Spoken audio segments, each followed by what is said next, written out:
Hey, this is Matthew, host of The Ink Drop. I'm hoping some of you are enjoying this craft series I've been doing in partnership with Kaylie Jones Books. So each episode focuses on a different aspect of the craft of writing, from anywhere from point of view to writing accurate and compelling historical fiction, planning, revising, publishing, the whole gamut. The video you're about to see is a recording of my conversation I had with author Laurie Loewenstein, who joined us to talk about writing mysteries.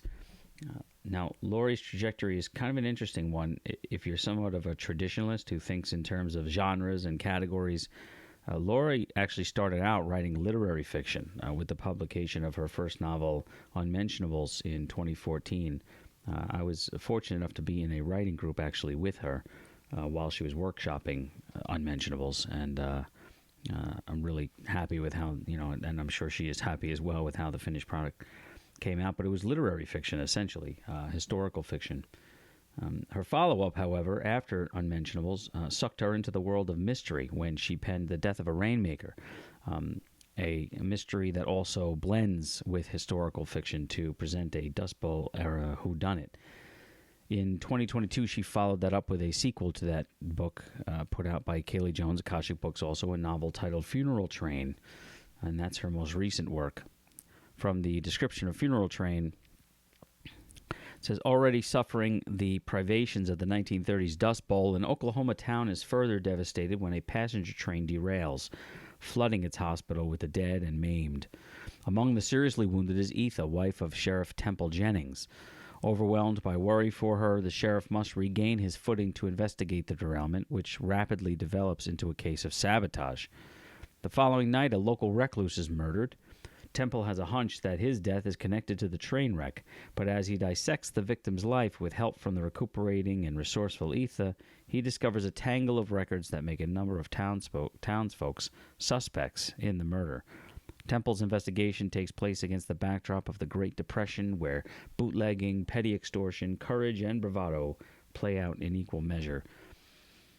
End quote. In our conversation that we had, Laurie talks about the process, really, of writing mysteries, the traps one should avoid, the challenges of revising a mystery without losing key plot points. And, of course, she gets peppered with some rapid-fire questions at the end, so stick around to hear those. Please leave a comment in the video below or smash that like button, as the kids say. And without any further ado, I give you Laurie Loewenstein on the craft of writing mysteries. We are here with Laurie Loewenstein. She's the author of The Unmentionables, Death of a Rainmaker in 2018, and most recently Funeral Train. These are historic novels, so we thought historic mysteries. So we thought you would be a great person to talk to. These novels were published with pretty great acclaim. People really were drawn to these novels. Both, I think it did a combination of attracting historical fans of historical fiction as well as mysteries as well. And we thought it'd be good to talk about mystery writing and the craft of mystery writing. So thank you for joining us. Just going to ask quickly. So, right off the bat, a lot of writers are going to say, Laurie, that, they have a good idea for a mystery novel, even if they don't really exclusively write mystery. So sometimes literary fiction writers will say, I don't write mystery novels, but I have this really neat idea for a mystery novel, but I'm not quite sure how to break in, how to approach it. So right off the bat, I would say, what would be a good first step, some advice that you can give writers when they're approaching mystery as a genre, especially if they've never really written mystery before? So my first book was not a mystery, so I sort of went through this process of my own.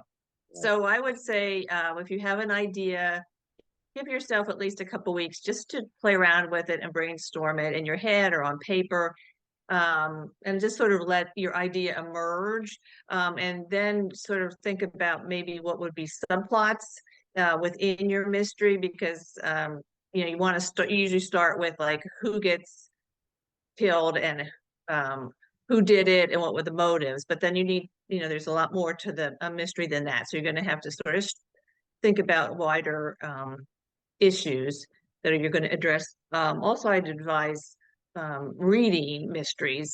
The way the mystery genre has sort of played out in recent years is there's a bunch of sort of subgenres. So I feel like I write classical whodunits, which are sort of based in the precepts that started in the 1920s and 30s. Recently, we've had more of what we call psychological thrillers, and then also police procedurals, and then crime novels, which are usually or noir, sort of hard-boiled stuff. So, you also want, as you're thinking about your potential mystery, you want to think like, well, where would mine fit in with that? And one way to find out is to read samples from all those. Yeah, that's you can't underestimate the power of being able to read what other people have written, to at least get you going, and you get a sense of the structure. So, um, Right. yeah. So obviously, I've never written a mystery, but common sense would dictate, I would think, that you would nail down the details of the crime first. And I think you alluded to that in the first question, right? Like get a sense of the crime first, and then kind of work backwards, like unpack backwards from there, taking away clues as you go along. Is that a good approach, or are there some things that could go wrong with that kind of approach? It's just like, let me hammer out exactly who did it and how, and then work back Right. from there. Yeah, I don't know if there's right or wrong. I mean, I certainly am in general, I do outlines and stuff, so I'm always going to fall on that. And that's really helpful to me. And then I can think about planting clues, and I can think about false suspects and that kind of thing. But the disadvantage of that, I think, is it does make sometimes the work less spontaneous.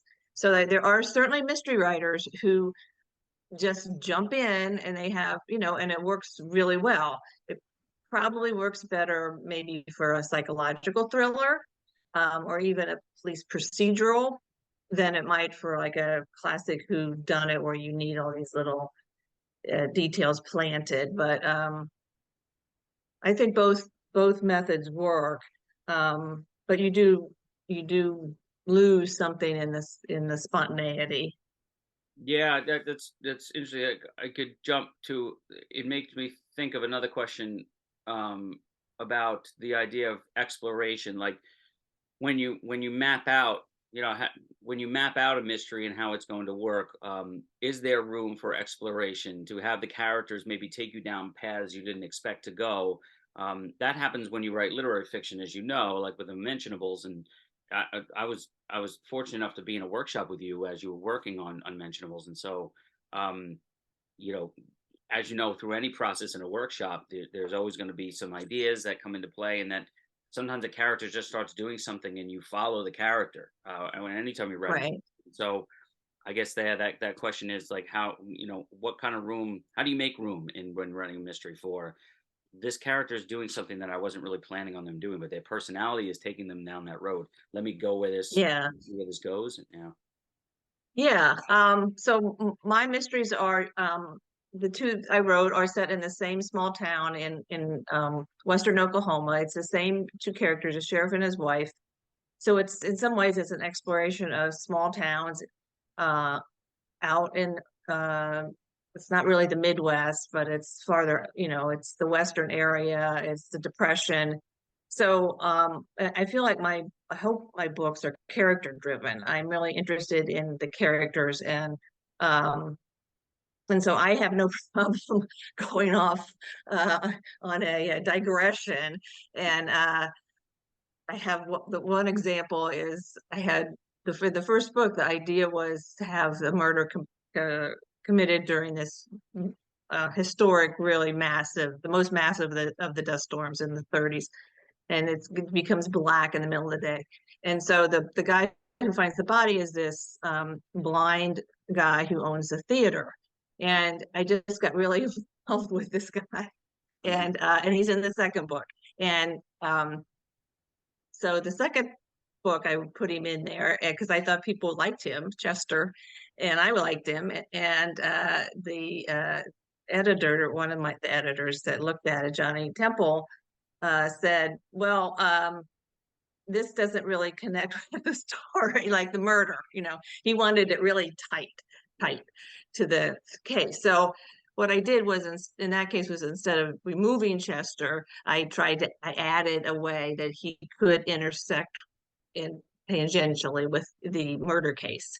So I don't have I like those digressions, and I don't have actually a problem. I see them in other mystery books, and that's okay with me. But whatever my editors recommend, I pretty much always do it because I feel they have a good sense. But yeah, I do like those little side stories. Yeah.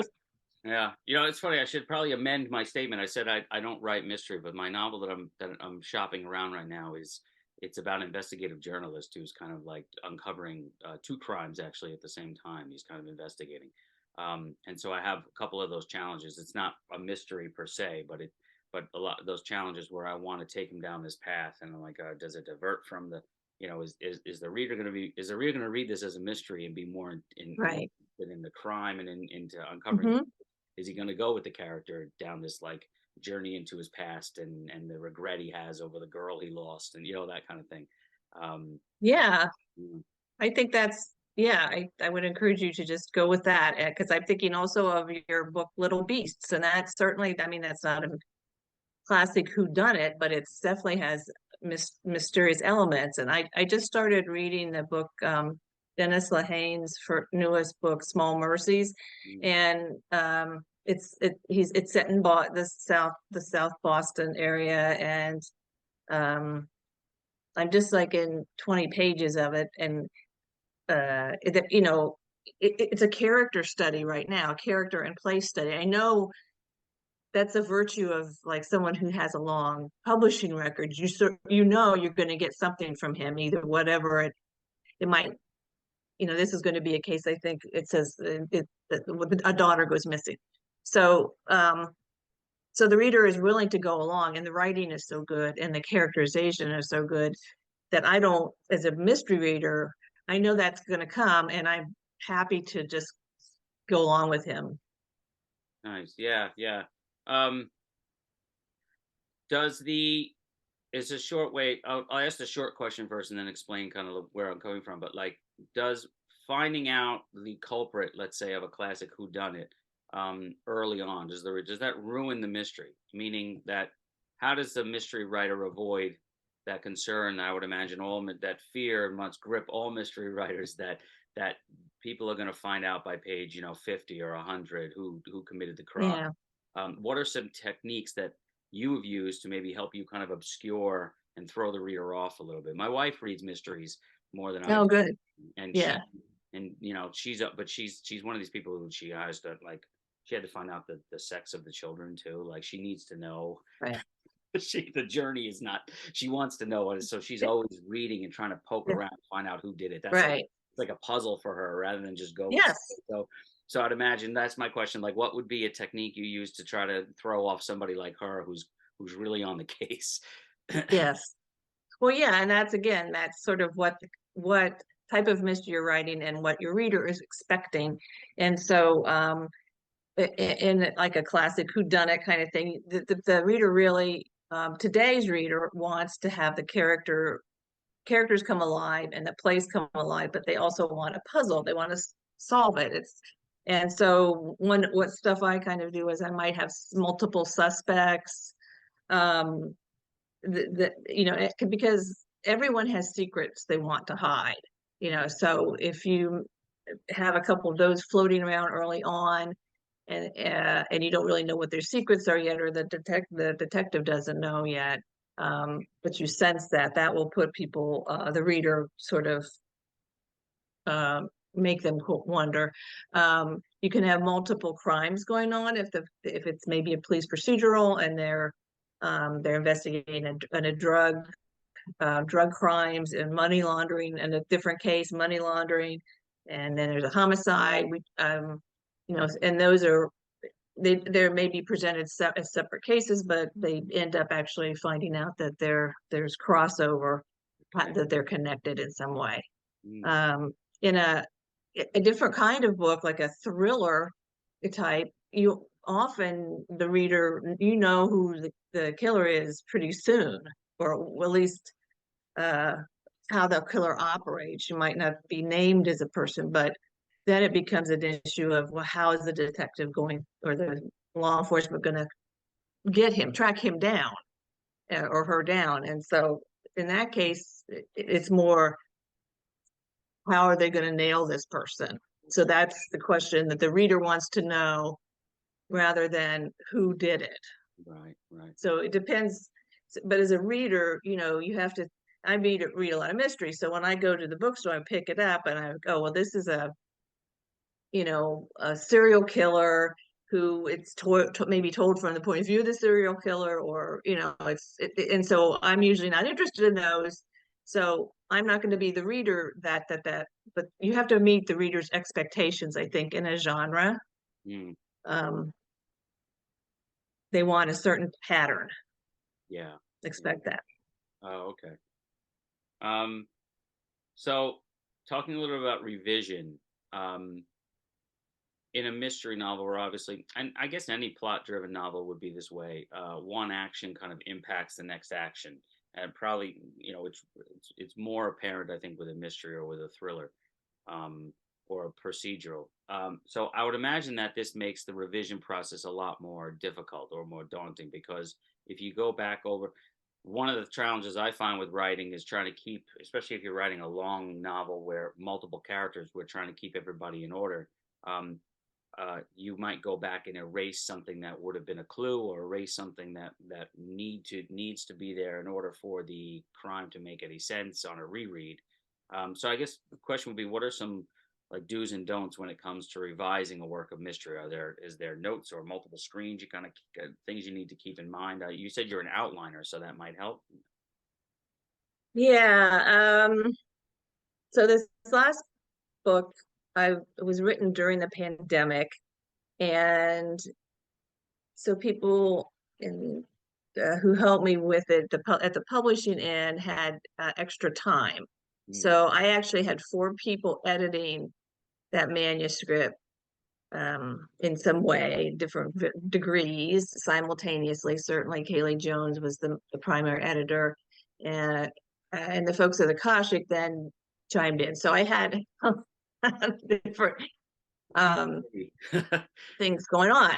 So yeah, you want to make sure that if you need to change up something that is going to involve a clue or point to a certain thing, that you compensate for that in some way. So maybe the clue is too obvious. It's like someone finds, like on a notepad, the police find it looks like that they can read the indentations if they color in the spaces of the notepad. They can read what the notes said. So that's pretty, it's a cliche. So, an editor points that out, then you have to come up with a different way to have the sheriff or the policeman solve get that clue in a different way, to get that information that clue provided in a different way.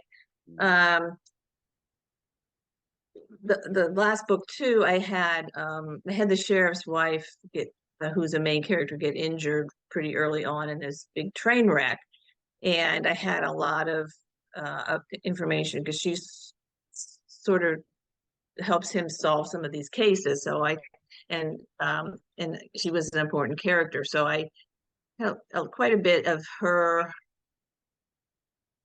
not feeling, like she was seriously injured and then sort of getting better and then not getting better, and him worrying about her, and then she gets home, and then it's sort of, and it was a lot of that sort of back and forth with her wound. Was it healing or not? And pretty much everyone said that's too much stuff on that on her injury. So I went out and I just took it all out. I just took it out pretty much. I mean, she still gets injured, it's serious, but once it starts healing, I just let it go, because it really wasn't, I felt it was adding to the relationship of the 2 main characters and how he reacted and things like that, but it didn't have anything to do with the case.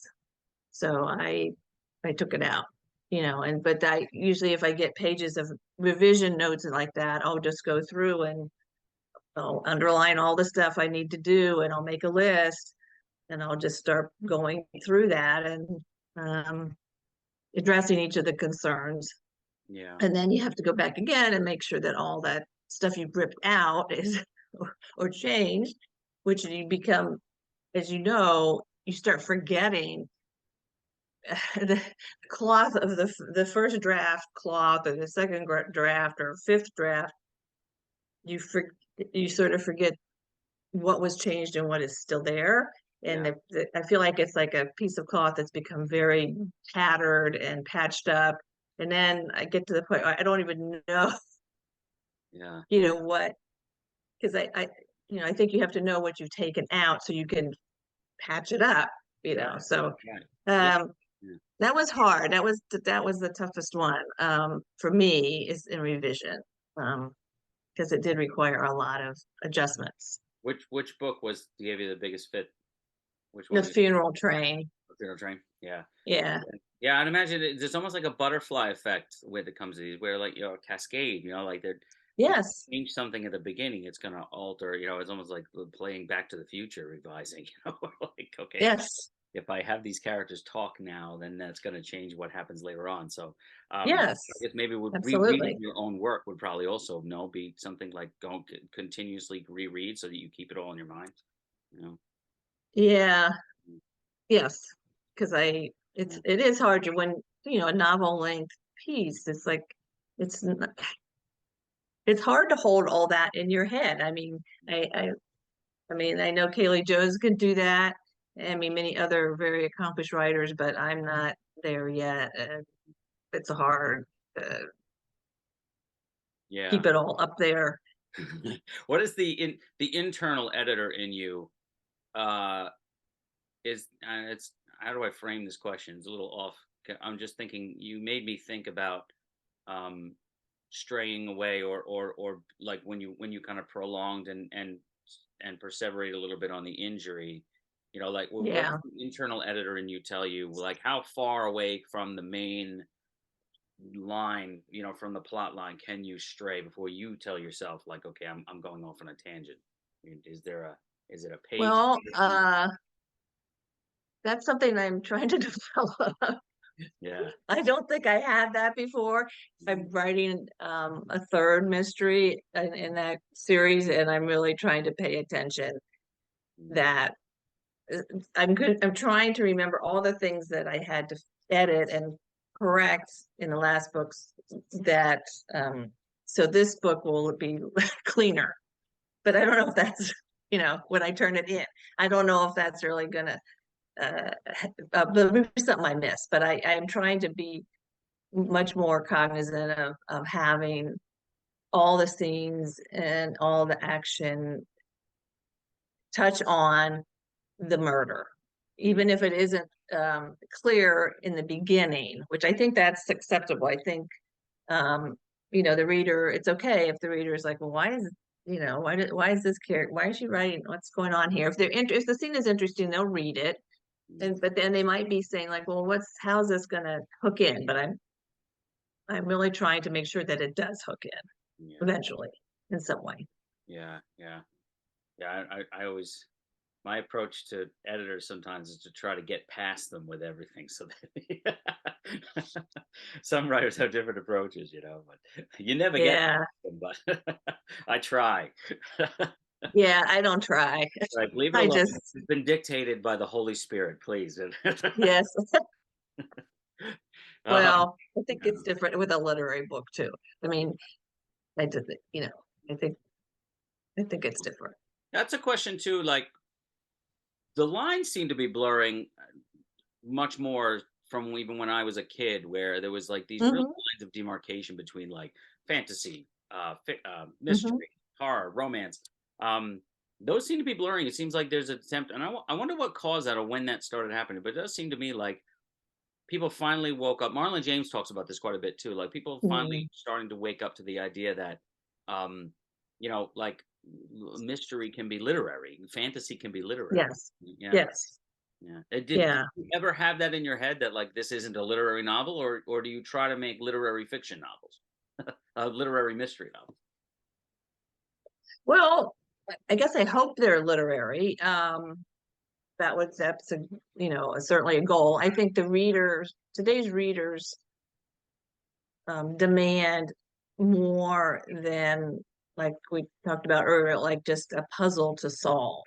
I mean, I read a lot of my I'm from a small town in Ohio, and the library had a lot of old books that they didn't have money to buy new ones, but that was fine. So I read all these mysteries from the 20s and 30s, and they were very there was really not much characterization, and it was pretty much a puzzle, locked room mystery. How is this gonna how did they do this? And that was fine with me. But now, as a reader of mysteries, I do like to have I want a good, interesting character, and I want an interesting setting. And so I think the readers are more sophisticated now, and they're demanding more sophistication Mm. in this what's called genre, the genre books, and their science fiction or fantasy. Right. They want more than just the plot Yeah. pieces moving around. Yeah. Um, so I've heard it said that when it comes to mystery, well, actually, I mean, I've heard this even about literary fiction, that when it comes to the submissions process, when it comes to sending it to an agent or an editor, that and for the sake of the reader as well, we're talking about the reader, that the sort of that in a mystery, the dead body has to appear by page 10. Is that the case? Is that no longer the case? Was that ever? And what's the wisdom behind that? And there's a lot of questions. So what's the wisdom behind that? And should a writer, if a writer's thinking about ignoring that bit of advice, what would be a um, what would your advice be in terms of that? Because I don't think your dead bodies appeared on page 10, but that, in other words, that idea Yeah, that right. the body should hit the floor pretty early on. Yes. And I do think um, the in general, readers expect that of a mystery. Mm. However, I think it's changing. First of all, it depends on who the writer is. If you like I said with Dennis Lehane, for example, if you pick up a book by him or by some of my favorite mystery writers like Ruth Rendell, Mm. um, you know, once you've read 8 of their books, she's good. That person's going to deliver, and it's going to involve some kind of you know a homicide and or a missing person or something. So I think the reader in that case is willing to just wait, because it's like I said with Lehane, it's just the writing is great, the setting is amazing, the characterization. I think I'm past page 10, definitely. I'm probably in page 30, and I don't nothing's there's no dead body yet, but I don't care. I know something's coming, and so that makes a difference. I think established writers can get away with that. Mm. Um, Beginning mystery writers, I think people maybe want the body sooner. I don't know. I guess a trust relationship with the author to deliver um, a mystery, in my case. So, Mm. but I don't think there's any, as long as there's tension in the beginning and maybe a little foreshadowing that something not good is on the horizon, I think the reader will stick with you Mm. past the 10 pages at least. Right. But you don't want to go halfway through and just have that's not going to work for a mystery reader. Yeah, the reader will go past 10 pages. Better luck with the agent. Well, that's true. Yes, that is true. That's true. Yeah, yeah, So yeah. that's the first door you have to go across. And Mm. yeah, they're because they're thinking, can I sell this? Mm. Yeah. Yeah, of course, right. Yeah, the expect, as you said, they're reacting also to the expectation of the reader, I would think. Um, Yes. what are some can you think offhand? I don't want to put you on the spot, but can you think offhand, what are some cliches that, of mystery writing that maybe people would want to avoid? I always appreciate hearing cliches because I probably fall victim to them a lot, when I write. One of the things I did always appreciate about workshops is hearing different people say, like, oh, please don't show like please don't write the overly emotional Italian woman, right?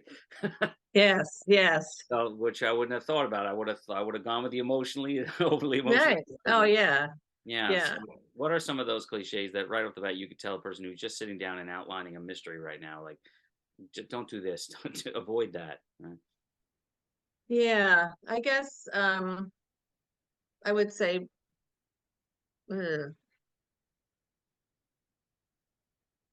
cliches to avoid would be things like the types of clues, like I mentioned, how they discover them. Um, they're you don't want to have, well, it's more of a don't do it. The notepad with the indentations from the previous writing, um, or the I can't think of any. Yeah, it's tough. Yeah, no, it's Sorry. when I you know. when you see them, right? Like just Yes, exactly. Yes. yeah, yeah. I always think about like the divorced alcoholic investigator, Well, yeah. Okay. Yes, absolutely. right? Yeah. Yeah. Right. Um, Yeah. One thing I try and avoid, it's hard. I wanted to, when I started writing these mysteries, I really wanted to have a husband and wife um, involved together in solving the case in some way. And women in the 30s, there were some women sheriffs, but not a lot. And so it's been really tricky to find ways to, um, get her helping to solve the case without having her look like a um, going on her into woman's intuition, or being a real Budinsky and keeping pushing him for, well, what are you doing? Well, this is what I think. So, and those are cliches, I think, of women in mysteries, like uh, who are not amateur sleuths. I mean, I guess the woman is often an amateur sleuth, but in my case, she's working with a sheriff. So um, avoiding the cliche of them working together and not have her um, just look like someone who is horning in on the case. It has really nothing to add. yeah, yeah. I I could I can imagine that. I'm trying to think of how I was gonna when it comes to the. I lost my train of thought. Yeah, I was just thinking about it. Yeah, that's. Oh, that's what I wanted to ask you. Yeah, sorry. Was that you seem it seems like your novels in particular, your mystery novels also have this sort of underlying social message to it. What is that just something that you enjoy doing, or do you think that just kind of emerges from the process of writing historical mysteries? Um, well, for me, it just sort of emerges somewhat organically. I usually don't like to go into a book with like a message, but I am interested in, I want a strong woman character. Um, and I like, that I like writing in historical eras. So often the women did not, first book was set in 1917 before they even had the right to vote, and this is the 30s. So the women did have reduced roles in those times. So I have to find ways to bring them forward with regardless. So that takes me into those areas. I think those sort of uh, Yeah, you can't help. sociological. Yeah, you can't help but run right into some of those inequity issues. Yeah, Yeah, yeah, right. yeah. That's a good point. Yeah, but So, and like that's important. That's important to me to have a strong woman character. It's important to me to present what's going on in the small towns as well. Coming from a small town, I think that mm, in the middle of the country, I think it's that's a area that I don't think is represented uh, very much in literary fiction or mysteries as a whole lot. So mm, that's important to me. that's great. Thank you. You want to do some rapid fire questions? We're gonna run out Sure. of time. Yeah. Uh, Yeah, so I'm yeah, up for I'll it. just ask them to you, and then you give them out. I won't Okay. do the commentary. You ready to go? Okay. All right. I actually didn't. This is my first time I'm going to ask somebody this question. What bad writing habit did you have to unlearn? Um, I had to unlearn. My bad writing habit was like not letting my characters express their anger, um, and their inner turmoil. My novels, my writing was because it was too quiet. Hmm. What's the best piece of writing advice you ever got? Just keep at it. Keep writing daily. What's the worst piece of writing advice you ever got? Keeping a journal. I mean, I know that's not for everybody, but for me, that just does not work. I mean, a lot of people advocate that, but it doesn't do it for me. And I feel like I write something in journal, and then if I have 5 journals lined up on my shelf, I can't locate the piece that I want to find. That just doesn't do it. What genre do you have no interest in writing? Romance. Second writer to say that. Roman, good. The biggest killer of your writing time? Oh, well, we were living down here in near the beach. We have so traveling, going to travel to go see adult children, and also having guests come here. What is one item on your bucket list? I'd like to write a murder series on set in similar to the town I grew up in, which in Western Ohio, and it's a rural area. The town has factories, um, and in the 50s, the factories were expanding, and they recruited a lot of folks from Appalachia, from Tennessee and Kentucky to come up and work. And there was a movement, which I've researched a bit, about these folks moving, mostly white farming folks, moving north in the 50s and 60s for jobs. Mm. And that, so when I moved to this town in junior high, I noticed particularly these cultural differences between the people who've been there generations and this newer group of folks. And I'd like to set a mystery in that and examine that. Libraries or coffee shops? Oh, libraries. I'm a coffee shop person. I'm not supposed to editorialize. That's okay. That's okay. And then finally, what's the one thing about the publishing world, the publishing industry that we're not talking about, but we should be? Well, now it's AI because that's going to be a big thing.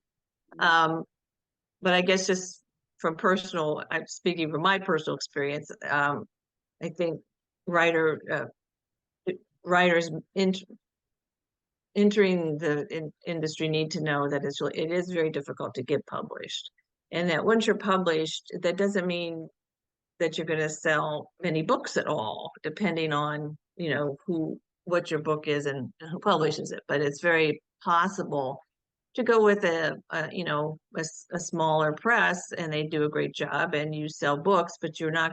I think you need to know you're not can't give up your day job. Good. Laurie Loewenstein, thank you so much for joining us. I appreciate it. Oh, thank you. It was a pleasure. Really good.